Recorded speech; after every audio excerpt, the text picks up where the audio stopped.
ദൈവം നിങ്ങളെ അനുഗ്രഹിക്കും. നിങ്ങൾക്ക് ദൈവത്തിൻ്റെ പ്രതിഫലങ്ങൾ കിട്ടും. അതുകൊണ്ട് തന്നെ ദൈവിക പ്രതിഫലങ്ങളെക്കുറിച്ച് ഈ രാത്രി ചിന്തിക്കുവാൻ കർത്താവ് ഞാൻ ആഗ്രഹിക്കുകയാണ്. 1 കൊരിന്ത്യർക്ക് എഴുതിയ ലേഖനം പ്രതിഫലങ്ങൾ വിഭജിക്കുന്ന ഒരു ദിവസമുണ്ട് എന്നുള്ള അറിവ് നിങ്ങൾക്കെല്ലാവർക്കും ഉണ്ടാകുവാൻ ഞാൻ സ്നേഹത്തോടെ ദൈവസന്ധിയിൽ ആഗ്രഹിക്കുന്നു. 1 കൊരിന്ത്യർക്ക് എഴുതിയ ലേഖനം വാക്യം വായിക്കാൻ ഒരു കുഞ്ഞുണ്ടെന്ന് പറഞ്ഞു. 1 കൊരിന്ത്യർക്ക് എഴുതിയ ലേഖനം 3-ാമത് അധ്യായത്തിൻ്റെ 11 മുതൽ 15 വരെയുള്ള വാക്യങ്ങൾ. 1 കൊരിന്ത്യർക്ക് എഴുതിയ ലേഖനം 3-ാമത് അധ്യായം 11 മുതൽ 15 വരെയുള്ള വാക്യങ്ങൾ. 2 കൊരിന്ത്യർ 5:10 അത് കഴിഞ്ഞ് വായിക്കണം കുഞ്ഞെ. യേശുക്രിസ്തു എന്ന ഇട്ടിരിക്കുന്ന അടിസ്ഥാനമല്ലാതെ മറ്റൊന്നിടുവാൻ ആർക്കും കഴിയുകയില്ല. ആ അടിസ്ഥാനത്തിന്മേൽ ആരെങ്കിലും പൊന്നു, വെള്ളി, വിലയേറിയ കല്ല്, മരം, പുല്ല്, വൈക്കോൽ എന്നിവ പണിയുന്നു എങ്കിൽ അവനവന്റെ പ്രവൃത്തി വെളിപ്പെട്ടു വരും. ആ ദിവസം അതിനെ തെളിവാക്കും. അത് തീയോടെ വെളിപ്പെട്ടു വരും. ഓരോരുത്തന്റെ പ്രവൃത്തി ഇന്നവിധമെന്ന് തീ തന്നെ ശോധന ചെയ്യും.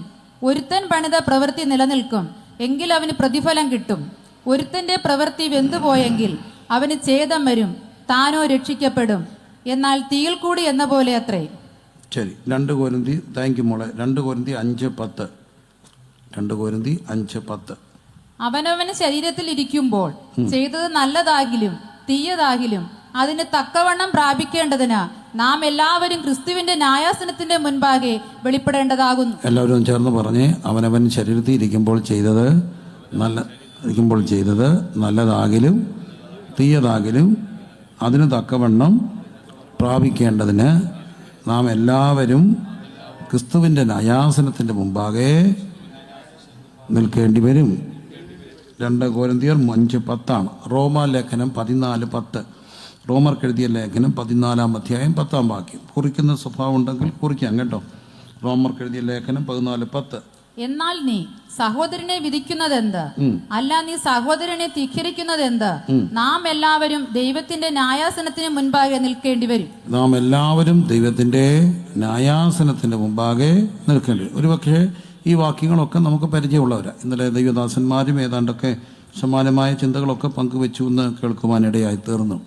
അവനവൻ ശരീരത്തിൽ ഇരിക്കുമ്പോൾ ചെയ്തത് നല്ലതാകിലും തീയതാകിലും അതിന് തക്കവണ്ണം പ്രാപിക്കേണ്ടതിന് നാം എല്ലാവരും ക്രിസ്തുവിൻ്റെ ന്യായാസനത്തിൻ്റെ മുമ്പാകെ നിൽക്കേണ്ടി വരും. അപ്പോൾ ക്രിസ്തുവിൻ്റെ ന്യായാസനങ്ങളും ന്യായവിധികളും നമുക്ക് ചിന്തിക്കുക. എത്രയും ലളിതമായി ആ കാര്യങ്ങൾ പറയുവാനായിട്ട് ഞാൻ കർത്താവിൽ ആഗ്രഹിക്കുക.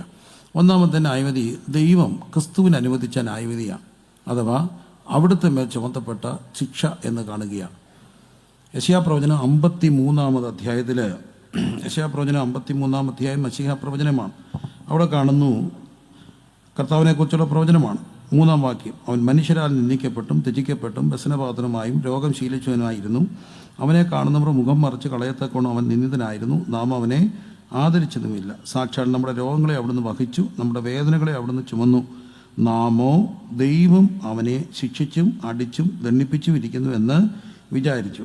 5-ാം വാക്യം. എന്നാൽ അവിടുന്ന് നമ്മുടെ അതിക്രമങ്ങൾ നിമിത്തം മുറിവേറ്റും നമ്മുടെ അകൃത്യങ്ങൾ നിമിത്തം തകർന്നു വിരിക്കുന്നു. നമ്മുടെ സമാധാനത്തിനായിട്ടുള്ള ശിക്ഷ അവൻ്റെ മേലായി, അവൻ്റെ അടിപ്പിണരുകളാൽ നമുക്ക് സൗഖ്യം വന്നു വിരിക്കുന്നു. എല്ലാവരും പറഞ്ഞ്, നമ്മുടെ സമാധാനത്തിനായിട്ടുള്ള ശിക്ഷ അവിടുത്തെ, നമ്മുടെ സമാധാനത്തിനായിട്ടുള്ള ശിക്ഷ അവിടുത്തെ മേലായി, നമ്മുടെ സമാധാനത്തിനായിട്ടുള്ള ശിക്ഷ അവിടുത്തെ മേലായി, അവിടുത്തെ അടിപ്പിണരുകളാൽ നമുക്ക് സൗഖ്യം വന്നു വിരിക്കുന്നു. ഇത് ക്രിസ്തു താൻ സ്വയം നമുക്ക് വേണ്ടി ഏറ്റെടുത്ത ശിക്ഷയാണ്. എന്തിനാണ് കർത്താവ് ശിക്ഷ ഏറ്റെടുത്ത്?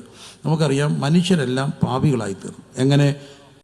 ഉൽപ്പത്തി പുസ്തകം നമ്മൾ പഠിക്കുമ്പോൾ ദൈവം മനുഷ്യനെ സൃഷ്ടിച്ചത് തൻ്റെ സ്വന്തം സ്വരൂപത്തിലും സാദൃശ്യത്തിലുമാണ്. ദൈവിക സ്വരൂപത്തിലും ദൈവിക ഛായയിലും ദൈവം മനുഷ്യനെ സൃഷ്ടിച്ചു. വചനം പറയുന്നു, ദൈവം മനുഷ്യനെ ദൈവത്തെക്കാൾ അല്പം മാത്രം താഴ്ത്തി, തേജസ്സും ബഹുമാനവും അവനെ അണിയിച്ചു. അങ്ങനെ ഉന്നതമായ സൃഷ്ടിയുടെ മണിമകുടമായിരുന്ന മനുഷ്യൻ, അതിനുശേഷം മനുഷ്യൻ ഒറ്റയ്ക്ക് ഇരിക്കുന്ന നന്നല്ലെന്ന് കണ്ടിട്ട് ദൈവം അവന് തക്കതായ ഒരു തുണിയെ കൊടുക്കുന്നുണ്ട്. അവന് ഉറക്കം കൊടുക്കുന്നു, അസ്ഥി എടുക്കുന്നു, ഒരു സ്ത്രീയെ സൃഷ്ടിക്കുന്നു.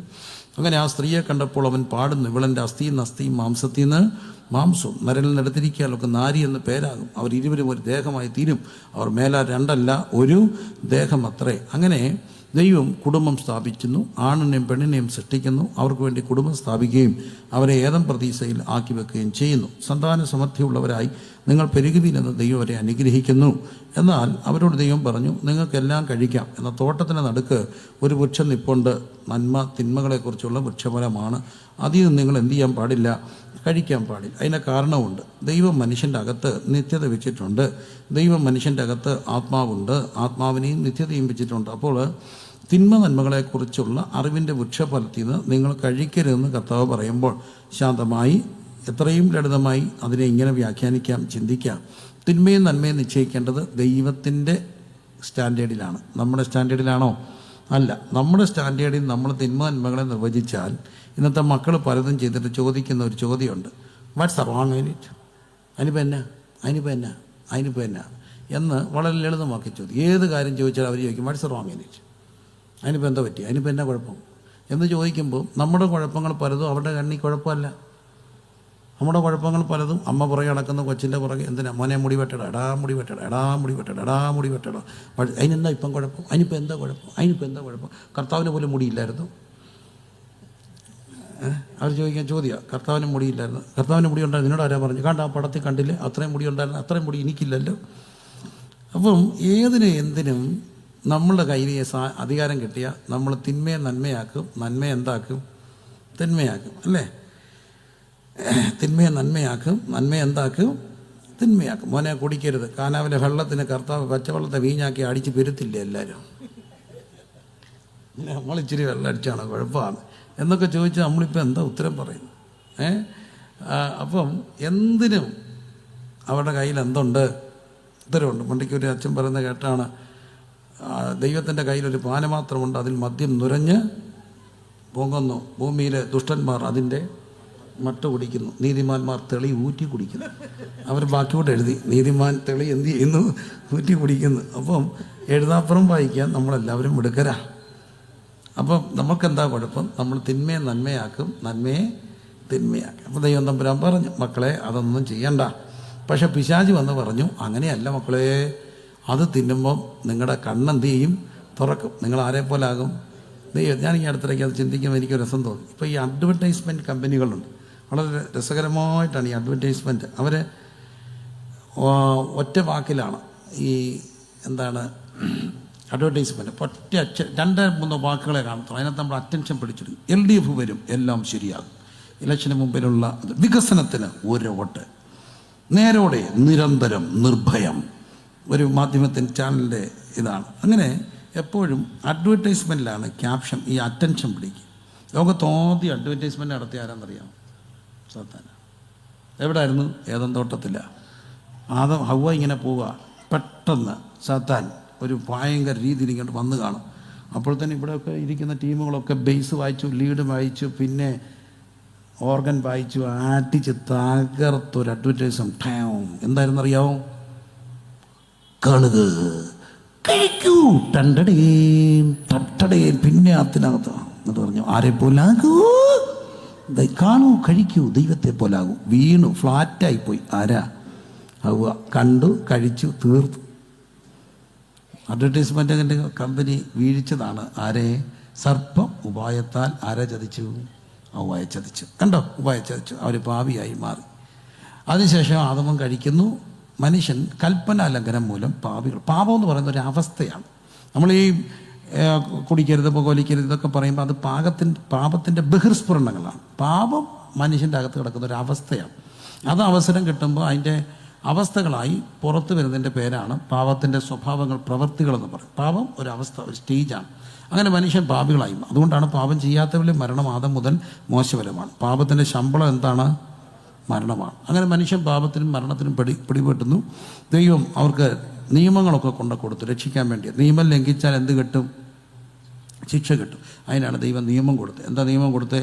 ഞാനല്ലാതെ അന്യ ദൈവം നിങ്ങൾക്ക് ഉണ്ടാകരുത്, രൂപാരാധനകളിലേക്ക് നിങ്ങൾ പോകരുത്, നിങ്ങൾ അപ്പനെയും അമ്മയും ബഹുമാനിക്കണം, നിങ്ങൾ മോഷ്ടിക്കരുത്, കൊല ചെയ്യരുത്, വ്യഭിചാരം ചെയ്യരുത്, കള്ളസത്യം ചെയ്യരുത്, ഇങ്ങനെ നിയമങ്ങൾ ഒത്തിരി കൊടുത്തു. ദൈവം നിയമം കൊടുക്കാൻ കാര്യം നിയമം ഓർത്ത് ജീവിക്കണം. നിയമം ലംഘിച്ചാൽ എന്ത് കിട്ടും? ശിക്ഷ കിട്ടും. നിയമം ലംഘിച്ചാൽ ശിക്ഷ കിട്ടും. അപ്പോൾ ശിക്ഷയോർത്ത് എന്താ അനുസരിക്കണം? നിയമം അനുസരിക്കണം. മനസ്സിലായല്ലോ? അപ്പോൾ അതിന് ദൈവം നിയമം കൊടുത്തു. പക്ഷേ ഈ മനുഷ്യർക്കൊരു പ്രശ്നമുണ്ട്, കൽപ്പന അനുസരിക്കാൻ പാടാണ്. അകത്ത് പാപം കിടക്കുന്നതുകൊണ്ട് എപ്പോഴും ഈ കൽപ്പന ലംഘിക്കാനുള്ള ഒരു ത്വരയുണ്ട്. എല്ലാ മനുഷ്യരുടെ അകത്ത് ഇത് കിടപ്പുണ്ട്. വളരെ ലളിതമായിട്ടൊക്കെ അത് പറയാം. ഇപ്പോൾ പരീക്ഷയുടെ സമയമാണ്. ഈ മാർച്ച് 3 സ്റ്റേറ്റ് സിലബസ് തുടങ്ങുക അല്ലേ? ഇപ്പം 10th-ൻ്റെയും 12th-ൻ്റെയും ഒക്കെ പരീക്ഷ മാർച്ച് തുടങ്ങുന്നു. ഇനി എത്ര ദിവസമുണ്ട്? എണ്ണിയാനുള്ള ദിവസവും. പിള്ളേരെല്ലാം പഠിക്കും. എന്നാണെന്നറിയാമോ? തലേ രാത്രി ഇരുന്ന് പഠിക്കും. അതുവരെ ഇങ്ങനെ വായി നോക്കി നടക്കും. ഇനിയുണ്ട് ഇത്രയും ദിവസമല്ലേ ഉള്ളൂ. പക്ഷെ പഠിക്കത്തില്ല. എന്നാ പഠിക്കുക? തലേ രാത്രി പഠിക്കാൻ വെച്ചേക്കുക. എന്നോട് എൻ്റെ കൊച്ചൻ പറഞ്ഞ ഏതായാലും പഠിക്കണം, മെനക്കെണ്ട. എന്നാൽ പിന്നെ ഒറ്റ ദിവസം മെനക്കെട്ടാൽ പോരെ. ഈ ഒറ്റ ദിവസം മെനക്കെട്ട ഒക്കത്തിനെന്നുള്ളത് അവർക്ക് അറിയത്തില്ല. അങ്ങനെയല്ല, പഠിക്കുമ്പോൾ നമ്മൾ ജീവിതത്തിൽ ഒത്തിരി കാര്യങ്ങൾ നാളുകളിൽ അത് പ്രയോജനപ്പെടണ്ടേ? അപ്പോൾ അതിനുവേണ്ടി പഠിക്കണ്ടേ? എന്താ പറയുക, മനുഷ്യർക്ക് പഠിക്കാൻ വേണ്ടിയുള്ള മക്കൾക്ക് പഠിക്കണം. ഞാൻ എപ്പോഴും പറയുന്നൊരു കാര്യമാണ്. ഞാൻ 10ാം ക്ലാസ്സിൽ ചെന്നപ്പോൾ എൻ്റെ പ്രിയപ്പെട്ട പപ്പ പുന്നാര മകന് ഒരു സമ്മാനം തന്നു. 10ാം ക്ലാസ്സിലോട്ട് കയറുന്ന മോൻ. അപ്പം തന്നെ കടയിൽ പോയി എനിക്കൊരു സാധനം കൊണ്ട് തന്നു മക്കളെ, വളരെ സ്നേഹത്തോടെ. 10 വലിയ സംഭവമാണ്, SLC-യാണ്. പിന്നാണ് ഇപ്പോൾ ഈ +2 വരുന്ന മുമ്പ് 10ാം ക്ലാസ് എന്ന് പറഞ്ഞാൽ അടിസ്ഥാന വിദ്യാഭ്യാസ സമ്പ്രദായമാണ്, സർട്ടിഫിക്കറ്റിനൊക്കെ വാല്യുണ്ട്. അപ്പോൾ എനിക്ക് പപ്പ ഒരു സമ്മാനം തന്നു. വട്ടത്തിയിരിക്കും, കണ്ടിട്ടുണ്ടോ? മേളിലൊരു കൊളുത്തുണ്ട്, അവിടുത്തെ ഒരു കുത്തുന്ന സാധനമുണ്ട്, താഴെ 2 കാലുണ്ട്. കണ്ടിട്ടുണ്ടോ? ഇല്ല. വട്ടത്തിരിക്കുന്ന 2 കാലടിയിലുള്ള മേളിലൊരിത്, പുറകിൽ കുറച്ചിങ്ങനെ തിരിക്കുന്ന സാധനമൊക്കെ ഉണ്ട്. ഇനിയും ക്ലൂ എന്താ പറയുന്നത്? ക്ലോക്കോ, ടൈം പീസ്. കണ്ടിട്ടില്ല? ഇപ്പം എല്ലാം ഈ അലാറം മൊബൈലിലായതുകൊണ്ട് കണ്ടിട്ടുണ്ട്. ടൈം പീസ് കണ്ടിട്ടുള്ളവരൊന്ന് കൈ നോക്കാം. നല്ലൊരു ടൈം പീസ് മേടിച്ചത്. എന്തിനാ ടൈം പീസ് തന്നറിയാമോ? ടൈം പീസ് എന്തിനാ തന്നേ? രാവിലെ എന്തോ വെക്കണം? അലാറം വെക്കണം. ഞാൻ നേരത്തെ കിടക്കും, പഠിക്കില്ല, രാവിലെ എഴുന്നേറ്റോളും. ശരി, കിടന്നു. രാവിലെ ആകുമ്പോൾ നമുക്ക് ഫ്രഷായിട്ട് പഠിക്കാം. 3 മണിക്കൊക്കെ അലാറം വെച്ചിട്ട് കിടക്കും. 3 മണി 3:30 ആകുമ്പോൾ ചിലപ്പോൾ വെക്കുന്ന സമയത്ത് ഇവനെ അടി തുടങ്ങും. നമ്മളിങ്ങനെ നല്ല ഉറക്കത്തിൽ കിടക്കുമ്പോൾ ഒറ്റ അടി. എൻ്റെ പൊന്നെ, ഉറക്കം പോവും, എല്ലാം പോവും. പക്ഷെ നമ്മളൊരു കാര്യം ചെയ്യും, അവിടെ കിടന്നുകൊണ്ട് തന്നെ കൈ നീട്ടി എന്തോ ചെയ്യും? അതിനിട്ടൊരു ഞെക്ക് വെച്ച് കൊടുക്കും, ഓഫാക്കും. എന്നിട്ട് സുഖമായിട്ട് കിടന്ന് എന്ത് ചെയ്യും? ഉറങ്ങും. വല്ല കാര്യമുണ്ടോ? ഇല്ല. ആഗ്രഹമുണ്ട്, ഒക്കുന്നുണ്ടോ? ഇല്ല. നന്മ ചെയ്യണമെന്ന് ആഗ്രഹമുണ്ടെങ്കിലും സമ്മതിക്കാത്ത തിന്മയുടെ പ്രമാണം. ഈ കല്യാണത്തിലൊക്കെ പോകുമ്പം മിക്കപ്പോഴും ഞാൻ ശ്രദ്ധിച്ചിട്ടുണ്ട്, ഇവിടെ സദ്യയാണ്. ഞങ്ങളുടെ നാട്ടിൽ പലപ്പോഴും കല്യാണത്തിന് ഇച്ചിരി വേറെ ഓരോ നാടിൻ്റെ സമ്പ്രദായങ്ങളുണ്ടല്ലോ. അപ്പോൾ ഈ ബിരിയാണി ഒക്കെ വിളമ്പുമ്പോൾ ചില അച്ചായന്മാർ ചൂടായി വിളമ്പുന്ന പിള്ളേരോട്, ഇങ്ങോട്ട് വന്നേ. അന്നേരം ഈ മാന്യതയൊക്കെ പോകും. നീ ഇങ്ങോട്ട് വന്നേ, മോനിക്ക് വന്നേ, ഇനി വന്നേ, എൻ്റെ കൈക്ക് വിറയിലുണ്ടോ? നിനക്ക് എന്നാണ് കുഴപ്പം? എനിക്ക് വിറയിൽ വല്ലതും ഉണ്ടോ? ഇല്ലല്ലോ. ഇടറാ പീസ് ഇങ്ങോട്ട്. നീ പീസിങ്ങോട്ട്, നീ പീസ് ഇങ്ങോട്ടിട. ഈ പീസ് ഇടാൻ പറയുന്ന അച്ചായൻ്റെ കൊളസ്ട്രോൾ 500 ആയിരിക്കും. നീ പീസ് എന്നൊക്കെയാണ് പറയും. ഈ ഐസ്ക്രീം അവിടെ പോയിട്ട് 2ാമതൊരു ഐസ്ക്രീം കൂടെ പമ്മിപ്പോയി എടുക്കുന്ന ആരായിരിക്കും? ഷുഗറുള്ളവരായിരിക്കും. ഷുഗറുള്ളവരെല്ലാം. അതോ അന്ന് അച്ചായ എടുക്കുന്ന ഇച്ചിരി കൂട്ടി കുത്തിക്കോളാവും, അല്ലെങ്കിൽ ഒരു ഗുളിക കൂടുതലെടുത്തേക്കാം. അതൊന്നും ശരിയാകത്തില്ല. പക്ഷേ നമുക്ക് നന്മ ചെയ്യണമെന്ന് ആഗ്രഹമുണ്ടെങ്കിലും പലപ്പോഴും എന്ത് ചെയ്യാറില്ല? ഒക്കാറില്ല. അതാണ് ഈ പാപത്തിൻ്റെ സ്വഭാവം. ഇത് എല്ലാ കാര്യത്തിലും ഇത് സത്യമാണ്. പലപ്പോഴും ആഗ്രഹമൊക്കെ ഉണ്ട് മനുഷ്യൻ. ആഗ്രഹമില്ലെന്നും പറയാനൊക്കത്തില്ല. എല്ലാ മനുഷ്യർക്കും നല്ല ആഗ്രഹങ്ങളും. പക്ഷെ ഒക്കാറുണ്ടോ? ഇല്ല. എന്താ കാര്യം? അകത്തെന്തോ കിടപ്പുണ്ട്? പാപം കിടപ്പുണ്ട്. ഈ പാപം നമ്മളെ അവസരം കിട്ടുമ്പം ചതിക്കും. അപ്പോൾ അതുകൊണ്ട് മനുഷ്യർ പാപികളായി മാറി. പാപത്തിൻ്റെ ശമ്പളം മരണമാണ്. ദൈവം ന്യായപ്രമാണം കൊടുത്തപ്പം അതുകൊണ്ടാണ് ലംഘനം പെരുകേണ്ടതിന് ന്യായപ്രമാണം മോശമാണോ?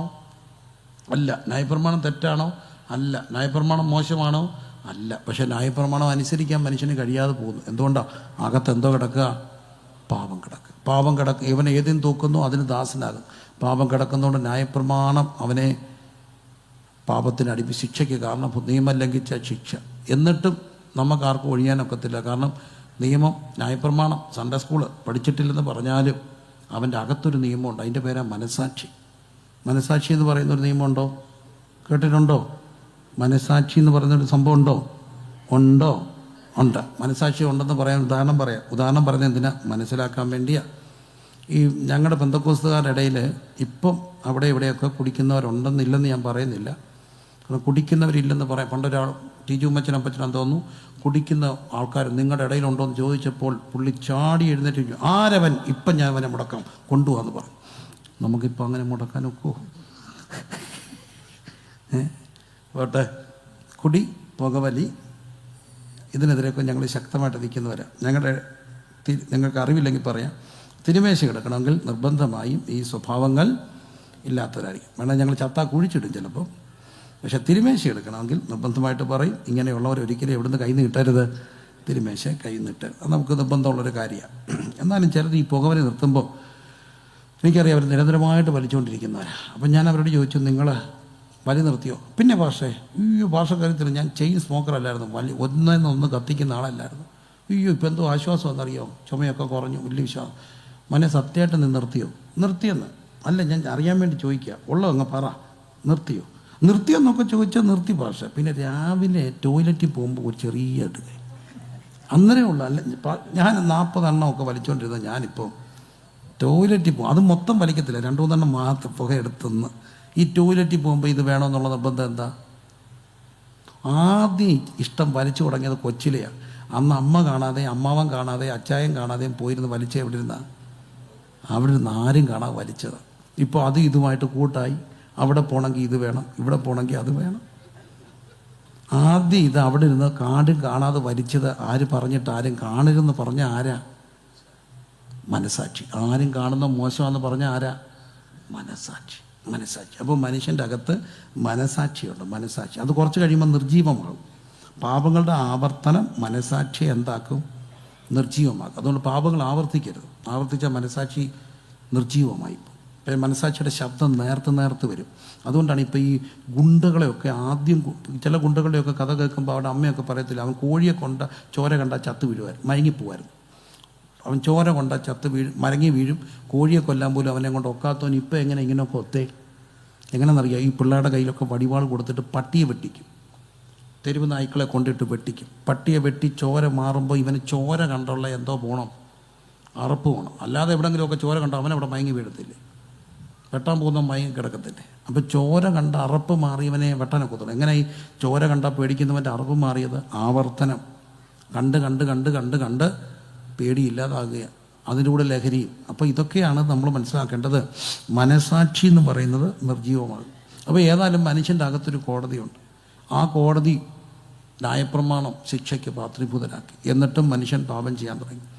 അപ്പം മനുഷ്യന് ദൈവം നിയമം കൊടുത്തു. എന്താണ്? നിങ്ങൾ പാപം ചെയ്തെടുത്ത് നിങ്ങളെ രക്ഷിക്കാം. ഒരു വഴി, നിങ്ങൾ മരിക്കേണ്ടിടത്ത് മൃഗം മരിച്ചാൽ മതി. ഇതാണ് യാഗം. നമ്മൾ മരിക്കേണ്ടിടത്ത് ആരെ കൊണ്ടുവരും? മൃഗത്തിനെ കൊണ്ടുവരും. മൃഗത്തെ യാഗമാക്കും. പ്രാവ്, ആട്, കാള, അവനവൻ്റെ സാമ്പത്തിക സ്ഥിതി, പാപത്തിൻ്റെ പശ്ചാത്തലമൊക്കെ അനുസരിച്ച് യാഗം കഴിക്കാൻ തുടങ്ങി. അപ്പോൾ യാഗം കഴിക്കുമ്പം പാപം തീരും. പക്ഷെ വീണ്ടും എന്ത് ചെയ്യും? പാപം ചെയ്യും. അപ്പം വീണ്ടും എന്ത് കഴിക്കണം? യാഗം കഴിക്കണം. അതായിരുന്നു മതത്തിൻ്റെ ശക്തി. മനുഷ്യൻ പാപം തീർന്ന മതത്തിൻ്റെ ശക്തി പോവും. മതം പറയും നിങ്ങൾ പരിഹാര പ്രക്രിയകൾ ചെയ്യണം. നമ്മളെപ്പോഴും കേൾക്കുന്ന ഈ പരിഹാര പ്രക്രിയ ചെയ്യണമെങ്കിൽ എന്ത് ചെയ്യണം? അത് ചിലവുള്ളതാണ്. അതിന് യാഗങ്ങൾ വേണം, പുരോഹിതൻ വേണം. എല്ലാ മതങ്ങളിലും പുരോഹിത വൃന്ദങ്ങളുണ്ട്. അപ്പം പുരോഹിതർ മനുഷ്യൻ പാപം ചെയ്താലേ അവർക്ക് പ്രായശ്ചിത്ത ബലികൾ നടക്കത്തുള്ളൂ. പ്രായശ്ചിത്ത ബലികൾ നടന്നാലേ പുരോഹിതന് പണി കിട്ടത്തുള്ളൂ. പുരോഹിതൻ്റെ വീട്ടിൽ പൈസ ഉണ്ടാകണമെങ്കിൽ മനുഷ്യൻ എന്തോ ചെയ്യണം? പാപം ചെയ്യണം, അല്ലേ? പാപത്തിന് ഈ ഇറച്ചിയൊക്കെ കൊണ്ടുവരുമ്പോൾ, പഴയ നിയമം നമ്മൾ പഠിക്കുമ്പോൾ അറിയാം, അതിൻ്റെ മേധസ്സൊക്കെ കത്തിച്ച് കളഞ്ഞിട്ട് കുറേ ഭാഗമൊക്കെ ആർക്കുള്ളതാണ്? പുരോഹിതനുള്ളതാണ്. അങ്ങനെ പുരോഹിതന് ഇറച്ചി ഇന്ന് തടിച്ചു തീർത്ത് ജനങ്ങൾ ക്ഷീണിക്കാൻ തുടങ്ങി. അതുകൊണ്ടാണ് കാറൽ മാർക്സ് ഒക്കെ പറയുന്നത് മതം മനുഷ്യനെ മയക്കുന്ന കറുപ്പാണ്. അങ്ങനെ മതത്തിൻ്റെ, പാപത്തിൻ്റെ, പരിഹാരത്തിൻ്റെ കരാളഹസ്തങ്ങളിൽ മനുഷ്യൻ പെട്ടപ്പോൾ അവർ നിലവിളിച്ച ഒരു നിലവിളിയാണ്. അപ്പോസ്തലനായ പൗലോസ് പറയുന്നുണ്ട്, അയ്യോ ഞാൻ അരിഷ്ട മനുഷ്യൻ, എന്നെ ആര് രക്ഷിക്കും? ഉത്തരം കർത്താവായ യേശു ക്രിസ്തുവായിരുന്നു. ജഡാവതാരം എടുത്ത ക്രിസ്തു, 30 വയസ്സ് വരെ മാതാപിതാക്കൾ കീഴ്പ്പെട്ട് ജീവിച്ച ക്രിസ്തു പച്ച മനുഷ്യനായി നമുക്ക് വേണ്ടി ജഡാവതാരം എടുത്തു. ഈ ക്രിസ്തു 33 വയസ്സിൽ അറസ്റ്റ് ചെയ്യപ്പെടുകയാണ്. മത്തായി, മർക്കോസ്, ലൂക്കോസൊക്കെ അത് പറയുന്നു. ഗതസമനയുടെ രാത്രി, പിതാവെ കഴിയുമെങ്കിൽ ഈ പാനപാത്രം എങ്കിൽ നിന്ന് നീക്കണം, എങ്കിലും എൻ്റെ ഇഷ്ടമല്ല അങ്ങയുടെ ഇഷ്ടം. അങ്ങനെ ക്രിസ്തു അറസ്റ്റ് ചെയ്യപ്പെടുന്നു. പീലാത്തോസിൻ്റെ അന്ന് മതകോടതി വിസ്തരിച്ചു. അതിനുശേഷം പീലാത്തോസിൻ്റെ അടുക്ക കൊണ്ടുവന്നു. പീലാത്തോസ് ഹെരോദാസിൻ്റെ അടുക്ക കൊണ്ടുപോയി. ഹെരോദാസും വെറുതെ വിട്ടു. കോടതികൾ മാറി മാറി വിസ്തരിച്ചിട്ട് ഒരു തെറ്റും കണ്ടില്ല. എന്നിട്ടും തെറ്റുകാരെന്ന് വിധിച്ചിട്ട് ഒടുവിൽ പീലാത്തോസ് പറയുന്നൊരു വാക്കുണ്ട്, ഞാൻ അവനിൽ ഒരു തെറ്റും കാണുന്നില്ല.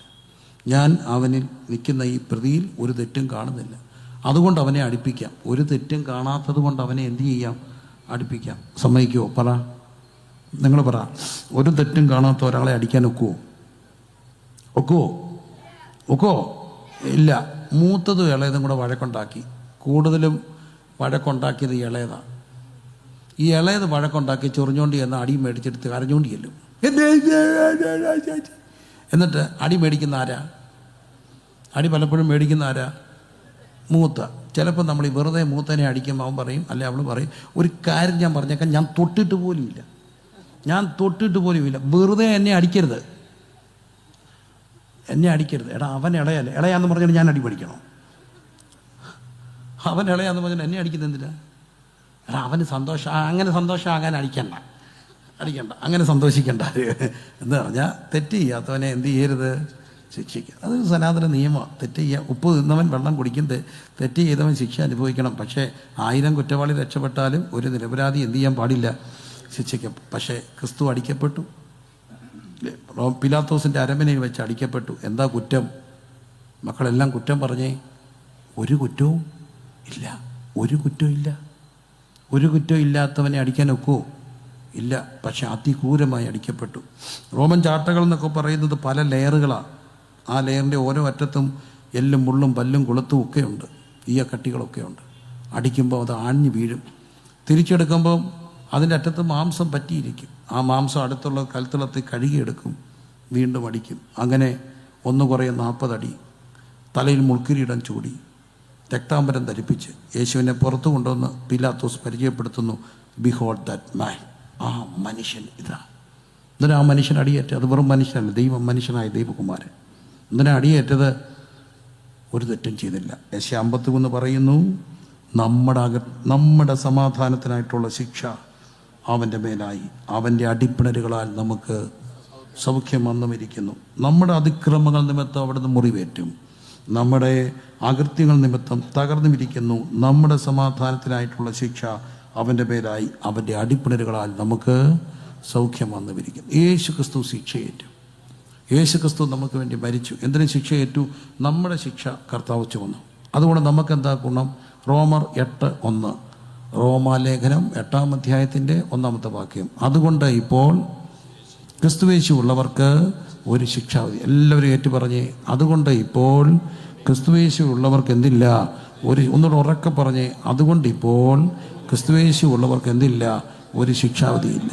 അതുകൊണ്ട് ഇപ്പോൾ ക്രിസ്തുവേശു ഉള്ളവർക്ക്, ഒരാളെ യേശു ക്രിസ്തുവിനെ രക്ഷകനായി കർത്താവായി സ്വീകരിക്കുമ്പോൾ, യേശു കർത്താവിന് നമ്മുടെ ഉള്ളം കൊടുക്കുമ്പോൾ ക്രിസ്തു നമ്മളിലാകും. ഒരുവൻ ക്രിസ്തുവിലായാൽ അവൻ പുതിയ സൃഷ്ടിയാണ്. ഞാനതിന് പറയുന്നൊരു കഥയുണ്ട്, ഒത്തിരി വേദികളിൽ പറഞ്ഞിട്ടുണ്ട്. ആ ഒരു അനുഭവം പറയാൻ അതിനെക്കാട്ടിലും നല്ലൊരു കഥ എൻ്റെ കയ്യിലില്ല. അതുകൊണ്ടാണ് ഞാൻ ആ കഥ ആവർത്തിച്ച് പറയുക. ക്രിസ്മസിൻ്റെ സമയത്ത് ഒരു പാശ്ചാത്യ ലോകത്തൊരു ക്രിസ്മസ് കരോൾ നടക്കുക. അപ്പോൾ പള്ളിയും പള്ളിക്കൂടം. അപ്പോൾ പള്ളിയുടെ ഈ കരോൾ സർവീസിന് പള്ളിക്കൂടത്തിലെ ഓരോ ക്ലാസ്സുകാർക്കും ഓരോ അസൈൻമെൻറ്റ് കൊടുത്തു. എല്ലാ ക്ലാസ്സുകാരും എന്തെങ്കിലുമൊക്കെ ചെയ്യണം, പ്രോഗ്രാം അവതരിപ്പിക്കണം. അങ്ങനെ 8-ാം ക്ലാസ്സുകാർക്ക് കൊടുത്ത പ്രോഗ്രാം എന്ന് പറയുന്നത് യേശു കർത്താവിൻ്റെ തിരുപ്പിറവി നാടകമാക്കാൻ വേണ്ടി തീരുമാനിച്ചു. നാടകത്തിൻ്റെ സ്ക്രിപ്റ്റ് എഴുതി, എല്ലാം ശരിയായി, കാര്യങ്ങളെല്ലാം മുമ്പോട്ട് പോകുമ്പോൾ ഈ ക്ലാസ്സുകാരുടെയും ടീച്ചർമാരുടെയും ഒക്കെ മുമ്പിലൊരു പ്രശ്നം ഇതായിരുന്നു. ആ ക്ലാസ്സിൽ വാലസ് എന്ന് പറയുന്ന ഒരു കുട്ടിയുണ്ട്. അവൻ ഇച്ചിരി സ്ലോയാണ്, പാവമാണ്, പഠിക്കാനൊക്കെ സംസാരിക്കാനൊക്കെ പാടാം. നമ്മൾ കണ്ടിട്ടില്ല, ഇച്ചിരി പുറകിലുള്ളൊരു കുട്ടിയാണ്, ഇച്ചിരി സ്ലോയാണ്. പക്ഷേ അവനെങ്ങനെ നാടകം പഠിച്ചു പറയും. അവനെ ഒഴിവാക്കാൻ തീരുമാനിച്ചു. അപ്പോൾ എല്ലാവരും പറഞ്ഞു, പാവം വാലസ് എന്ന പാവം കുഞ്ഞിനെ ഒഴിവാക്കിയ ഈശോ സഹിക്കുമോ? ഈശോയ്ക്ക് ഇഷ്ടപ്പെടുമോ? ആരെങ്കിലും ഒഴിവാക്കാൻ ഈശോ സമ്മതിക്കുമോ? ഇല്ല. അതുകൊണ്ട് അത് യേശുവിനെ ഇഷ്ടപ്പെടത്തില്ല. അതുകൊണ്ട് അവനെ കൂടെ ഉൾപ്പെടുത്താം. ഇനി എന്താ ഉൾപ്പെടുത്തും? ഒടുവിൽ എല്ലാവരും കൂടെ ആലോചിച്ച് തീരുമാനിച്ചു, സത്ര ഉടമയാക്കാം. സത്ര ഉടമ എന്ന് പറയുമ്പോൾ ചെറിയൊരു റോളേ ഉള്ളൂ. ജോസഫ് മറിയമായിട്ട് വന്നിട്ട് ഇവിടെ സ്ഥലമുണ്ടോ എന്ന് ചോദിക്കും. അപ്പോൾ ഇല്ലെന്ന് പറയണം.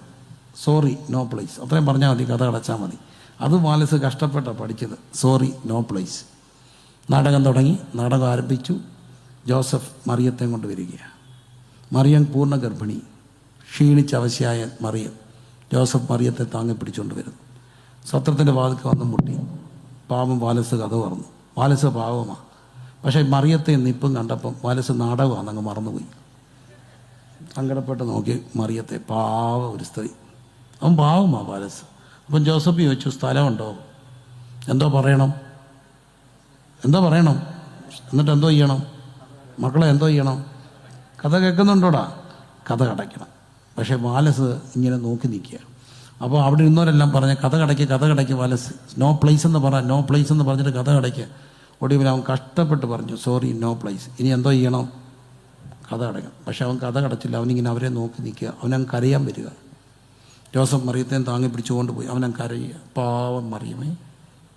കുറച്ച് അവരെ കൊണ്ട് നടന്നപ്പോൾ ഇവൻ കൈ കൊട്ടി വിളിച്ചിട്ട് അവർ തിരിഞ്ഞു നോക്കിയാൽ പറഞ്ഞു, ബാ എൻ്റെ കാട്ടിലങ്ങ് തന്നേക്കാന്ന് പറഞ്ഞു.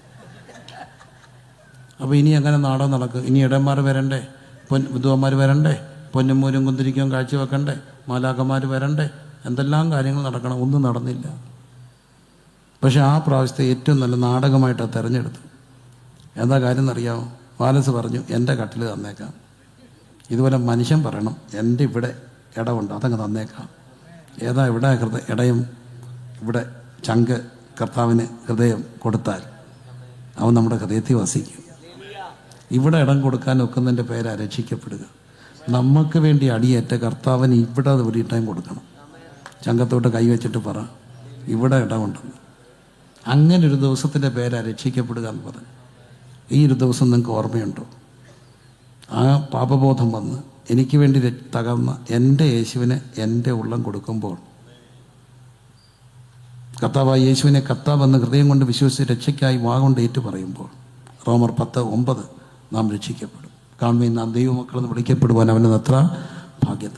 ഇവിടെ യേശുവിന് ഇടം കൊടുക്കണം. എല്ലാവരും പറഞ്ഞേ, എവിടാ? ഇവിടെ. തങ്കോട് പിടിച്ച് പറ, ഇവിടെ ഇടം കൊടുക്കണം. ഇവിടെ. അതിൻ്റെ പേരാ ക്രിസ്ത്യാനി, അതിൻ്റെ പേര് വിശ്വാസി, അതിൻ്റെ പേര് ഒരു ദൈവവൈദ്യൻ. അങ്ങനെ കൊടുത്ത ഒരു ഗുണമുണ്ട്. അവനെ കൈക്കൊണ്ട് അവൻ്റെ നാമത്തിൽ വിശ്വസിക്കുന്ന ഏവർക്കും ദൈവ മക്കളായി തീരാൻ അധികാരം കൊടുത്തു. അവർ ദൈവത്തിൻ്റെ മക്കളായി മാറും. കാരണം നമ്മൾക്ക് വേണ്ടി തകർക്കപ്പെട്ട കർത്താവിന് നമ്മുടെ ഹൃദയം കൊടുക്കുക. അങ്ങനെ ക്രിസ്തു നമുക്ക് വേണ്ടി ന്യായവിധിയേറ്റു. ആരുടെ പാപം? നമ്മുടെ പാപം നിമിത്തം അവിടെ തകർന്നു. നമ്മുടെ സമാധാനത്തിനുള്ള ശിക്ഷ അവൻ്റെ മേലായി. അങ്ങനെ ക്രിസ്തു നമുക്ക് വേണ്ടി തകർക്കപ്പെട്ടു. നാം പാപം സംബന്ധിച്ച് മരിച്ച് നീതിക്ക് ജീവിക്കേണ്ടത് നമ്മുടെ പാപങ്ങളെ വഹിച്ചുകൊണ്ട് ക്രിസ്തു ക്രൂശിന്മേൽ കയറി അവൻ്റെ അടിപ്പിണരുകളാൽ നമുക്ക് സൗഖ്യം വന്നുവരിക്കും. ആ യേശു ക്രിസ്തുവിന് വേണ്ടി നമ്മൾ ഹൃദയം കൊടുക്കും. നമുക്ക് വേണ്ടി ന്യായവിധിയേറ്റ ജഡത്താലുള്ള ബലഹീന നിമിത്തം റോമർ 8:3 ന്യായപ്രമാണത്തിന് കഴിയാഞ്ഞതിനെ സാധിപ്പാൻ ദൈവം തൻ്റെ പുത്രനെ പാപജഡത്തിൻ്റെ സ്വരൂപത്തിലും പാപനിമിത്തവും അയച്ചു പാപത്തിനും ജഡത്തിൽ ശിക്ഷ വിധിച്ചു. അങ്ങനെ ശിക്ഷയേറ്റ കർത്താവിനെ നമ്മുടെ ഹൃദയത്തിൽ രക്ഷകനും കർത്താവുമായി സ്വീകരിക്കുന്നതിന് പേരാണ് രക്ഷിക്കപ്പെടുക. Hallelujah, hallelujah. യേശു നമുക്ക് വേണ്ടി ന്യായവിധിയേക്കുകയാണ്. ആരുടെ പാപം? നമ്മുടെ പാപം യേശു ഏറ്റു. ആ ക്രിസ്തുവിനെ ഹൃദയത്തിൽ സ്വീകരിക്കുന്ന വ്യക്തിയാണ് ക്രിസ്തു വിശ്വാസിയായി, ക്രിസ്തുവിൻ്റെ പൈതലായി മാറുന്നത്. പൈതലായി മാറിയത് കൊണ്ട് തീർന്നില്ല. നമ്മൾക്കൊരു ദൈനംദിന പ്രൊസീജിയറുണ്ട്. നമ്മൾ ഈ ദുഷ്ടലോകത്തിലാണ് ജീവിക്കുന്നത്. അവരെന്ത് ചെയ്യണം? അവർ സ്വയം ന്യായം വിധിച്ചുകൊണ്ടിരിക്കണം. എങ്ങനെ? 1 കൊരിന്ത്യർ ലേഖനം 11-ാം അധ്യായത്തിൽ നാം കാണുന്നു. അവിടുത്തെ കാണിച്ചു കൊടുത്ത രാത്രിയിൽ അവിടുന്ന് അപ്പമെടുത്ത് സ്തോത്രം ചൊല്ലി നുറുക്കി, നിങ്ങൾക്ക് വേണ്ടിയുള്ള എൻ്റെ ശരീരം എൻ്റെ ഓർമ്മയ്ക്കായിട്ട് ഇത് ചെയ്യുമെന്ന് പറഞ്ഞു. അതിനുശേഷം അവിടുന്ന് പാനപാത്രം എടുത്ത്, ഈ പാനപാത്രം എൻ്റെ രക്തത്തിൽ പുതിയ നിയമമാകുന്നു. അതുകൊണ്ട് തന്നെ എന്നെ തിന്നുകയും ഈ അപ്പം തിന്നുകയും ഈ പാനപാത്രം കുടിക്കുകയും ചെയ്യുന്നവനൊക്കെയും തന്നെത്താൻ എന്ത് ചെയ്യണം? ശോധന ചെയ്യണം. എല്ലാവരും ഒന്ന് പറഞ്ഞ്, എന്ത് വേണം? തന്നെത്താൻ ശോധന ചെയ്യണം. തന്നെത്താൻ ശോധന ചെയ്യാതെ ഈ അപ്പം തിന്നുകയോ പാനപാത്രം കുടിക്കുകയോ ചെയ്താൽ തനിക്ക് തന്നെ ശിക്ഷാവധി തിന്നുകയും കുടിക്കുകയും ചെയ്യുന്നു. ഇത് ഹേതുവായി നിങ്ങൾ പലരും ബലഹീന രോഗികളുമാകുന്നു, അനേകരും നിദ്ര കൊള്ളുന്നു. 31 നാം നമ്മെ തന്നെ വിധിച്ചാൽ വിധിക്കപ്പെടുകയില്ല. അപ്പം നമ്മൾ കർത്താവിനെ സ്വീകരിച്ചവർ അവരുടെ ജോലി അതുകൊണ്ട് തീരുകയല്ല. അവർ ദൈനംദിന ജീവിതത്തിൽ ഒരു സ്വയം ന്യായവിധിക്ക് വിധേയനാകണം. എന്നും ചോദിക്കണം, ദൈവമേ, അങ്ങയ്ക്ക് അഹിതമായ, അങ്ങയ്ക്ക് ഇഷ്ടമല്ലാത്ത എന്തെങ്കിലും കാര്യം എൻ്റെ ജീവിതത്തിലുണ്ടോ എന്ന് ചോദിക്കണം. അതിന് നമ്മളെ സഹായിക്കുന്നത് ദൈവത്തിൻ്റെ വചനമാണ്, ദൈവത്തിൻ്റെ പരിശുദ്ധാത്മാവാണ്. പരിശുദ്ധാത്മാവ് നിങ്ങൾക്ക് എന്ത് തരും? പാപത്തെക്കുറിച്ചും, പുറകെ പറഞ്ഞേ, പാപത്തെക്കുറിച്ചും നീതിയെക്കുറിച്ചും ന്യായവിധിയെക്കുറിച്ചും എന്ത് വരുത്തും? ബോധം വരുത്തും. ഉറക്കെ പറഞ്ഞേ, പാപത്തെക്കുറിച്ചും നീതിയെക്കുറിച്ചും ന്യായവിധിയെക്കുറിച്ചും എന്ത് വരുത്തും? ബോധം വരുത്തും. ആ ബോധം വരുത്തുന്നവർ സ്വയം ന്യായം വിധിക്കണം. എങ്ങനെ? അതിനാണ് വചനം കേൾക്കേണ്ടത്. ഇങ്ങനെ കൺവെൻഷനൊക്കെ വെക്കുന്ന എന്തിനാ? നമുക്ക് പാപബോധം ഉണ്ടാക്കാൻ, കുറ്റബോധമല്ല, കുറ്റബോധം നമ്മളെ ആത്മഹത്യയെ കൊണ്ടെത്തിക്കും. എന്നാൽ പാപബോധവും കുറ്റബോധവും തമ്മിലുള്ള വ്യത്യാസം രണ്ട് വ്യക്തികളിലൂടെ കാണാം. യൂദായിക്കുണ്ടായത് കുറ്റബോധമാണ്, പോയി കെട്ടിയാന്ന് ചത്തു. യൂദ പോയതോ പുരോഹിതന്മാരുടെ അടുക്കലോട്ട്. എന്നാൽ പത്രോസ് പുറത്തിറങ്ങി അതിദുഃഖത്തോടെ എന്ത് ചെയ്തു? കരഞ്ഞു. ദൈവമെന്നു പരനെ തള്ളിക്കളഞ്ഞ പത്രോസ് അതികാവിലെ സമയേ പെരുത്താ ദുഃഖം നിറഞ്ഞു പുറത്തിറങ്ങി പൊട്ടിക്കരഞ്ഞു. പെരുത്താ ദുഃഖം നിറഞ്ഞു പുറത്തിറങ്ങി പൊട്ടിക്കരഞ്ഞു. പത്രോസിനുണ്ടായത് പാപബോധം. കർത്താവിനെ നോക്കി അവൻ കരഞ്ഞു. അവൻ്റെ പുത്രനായ യേശുവിൻ്റെ രക്തം, ഉറക്കെ പറഞ്ഞ്, അവൻ്റെ പുത്രനായ യേശുവിൻ്റെ രക്തം സകല പാപവും പോക്കി നമ്മെ എന്ത് ചെയ്യും? ശുദ്ധീകരിക്കും. അല്ലേ? നമ്മുടെ പാപം എത്ര കടുഞ്ചുമപ്പായിരുന്നാലും അതിനെ ഹിമം പോലെ വെളുപ്പിക്കും. നമുക്ക് വേണ്ടി സംസാരിക്കുന്ന കുഞ്ഞാടിൻ്റെ ഹാബലിൻ്റെ രക്തത്തെക്കാൾ ഗുണകരമായി സംസാരിക്കുന്ന കുഞ്ഞാടിൻ്റെ പുണ്യാഗ രക്തം നമ്മെ വീണ്ടെടുത്തിരിക്കുന്നത് പൊന്ന് വെള്ളി മുതലായി അഴിഞ്ഞു പോകുന്ന വസ്തുക്കളെ കൊണ്ടുമല്ല, ക്രിസ്തു എന്ന നിർമ്മലവും നിർദോഷവുമായ കുഞ്ഞാടിൻ്റെ വിലയേറിയ രക്തം. ആ രക്തം നമ്മളെ കഴുകുന്ന രക്തമാണ്. ആ രക്തത്തിൻ്റെ അടുക്കിലേക്ക് കടന്നു വന്ന യേശുവേ, ഓരോ ദിവസവും സ്വയം ന്യായം വിധിക്കണം, സ്വയശോധന ചെയ്യണം. മനസ്സിലാവുന്നുണ്ടോ? അത് ഏത് ഭക്തനും ചെയ്യണം, ഏത് പാസ്റ്ററും ചെയ്യണം, ഏത് വിശ്വാസം ചെയ്യണം. കാരണം നമ്മൾ ഈ ജഡത്തിലാണ് ജീവിക്കുന്നത്. ജഡത്തിൽ ജീവിക്കുന്നവർ സ്വയം ശോധന ചെയ്യണം. സ്വയം ശോധന ചെയ്യുമ്പോൾ നമ്മുടെ തെറ്റുകളെ ദൈവം നമുക്ക് ബോധ്യം. നിങ്ങൾ പാപം ചെയ്യുന്നില്ലെന്ന് പറഞ്ഞാൽ, നിങ്ങൾ പാപമില്ല എന്ന് പറഞ്ഞാൽ നിങ്ങൾ തന്നെത്താൻ വഞ്ചിക്കുകയാണ്. ലംഘനം ക്ഷമിച്ചു പാപം മറച്ചും കിട്ടിയ മനുഷ്യൻ ഭാഗ്യവാൻ. ആത്മാവിൽ കപടമില്ലാതിരിക്കുന്ന മനുഷ്യൻ. പ്രിയമുള്ളവരെ, യഹോവയുടെ പർവ്വതത്തിൽ ആർക്കായ. അപ്പം നമ്മൾ സ്വയം ന്യായം വിധിക്കണം. എല്ലാവരും പറഞ്ഞ് സ്വയം എന്ത് ചെയ്യണം? ന്യായം. ഒന്ന്, നമുക്ക് വേണ്ടി ക്രിസ്തു ന്യായവിധിയേറ്റു. ആ ക്രിസ്തുവിനെ സ്വയം സ്വീകരിക്കുമ്പോഴാണ് നമ്മൾ ക്രിസ്തുവിൻ്റെ പൈതലായി മാറുക. എങ്ങനെ? വാലസ് ഹൃദയം കൊടുത്തതുപോലെ എൻ്റെ ഹൃദയം നിനക്കൊണ്ടെന്ന് പറയുക. അങ്ങനെ പറയുമ്പോൾ ക്രിസ്തു നമ്മളിലായി കഴിയുമ്പോൾ, അതുകൊണ്ടാണ് മലയാളത്തിൽ ഒരു ചൊല്ലുണ്ട്, ഗാത്രത്തിലിരിക്കുന്ന ദേവനെ അറിയാതെ. മലയാളത്തിലെ ഒരു ചൊല്ലാണ്, ക്ഷേത്രത്തിന് വലം വെക്കുന്ന വൃഥ. ഗാത്രത്തിലാണ് ദേവൻ, ഗാത്രം ശരീരമാണ്. ശരീരത്തിലിരിക്കുന്ന ദേവൻ, ആ ദേവൻ എവിടെ? നിങ്ങളുടെ ശരീരം എൻ്റെ മന്ദിരമാണ്. ഞാൻ നിങ്ങളുടെ ഉള്ളിൽ വസിക്കുകയാണ്. ഞാൻ അവനിലും അവർ എന്നിലും എന്തു ചെയ്യും? വസിക്കും. അപ്പം ക്രിസ്തുവിനെ രക്ഷകനും കർത്താവുമായി വ്യക്തിപരമായി സ്വീകരിച്ച് ക്രിസ്തുവിൻ്റെ രക്തത്താൽ കഴുകപ്പെട്ട് അങ്ങനെ ക്രിസ്തുവിൻ്റെ പൈതലായി തീർന്നവർ അവര് സ്വയം ന്യായം വിധിക്കണം. എവിടെ? ദൈവത്തിൻ്റെ വചനത്തിൻ്റെ മുമ്പാകെ, ദൈവത്തിൻ്റെ പരിശുദ്ധാത്മാവിനാൽ ദിനം തോറും ന്യായം വിധിക്കണം. സ്വയം ന്യായം അതിന് നമ്മളെ സഹായിക്കുന്നതാണ് ദൈവത്തിൻ്റെ പരിശുദ്ധാത്മാവ്, ദൈവത്തിൻ്റെ വചനത്തിൻ്റെ കേൾവി. അതുകൊണ്ടാണ് വചനം വായിക്കണം. വചനം വായിക്കുമ്പോൾ അത് നമുക്ക് പാപബോധം വരുത്തും, നമ്മുടെ കുറവുകളെ നമ്മളെ കാണിച്ചു തരും. അവിടെ നമുക്ക് വിശുദ്ധീകരണത്തിൻ്റെ പാതയിലേക്ക് നമ്മെ നയിക്കും. ചേർന്ന് ദൈവത്തിന് സ്തോത്രം ചെയ്താൽ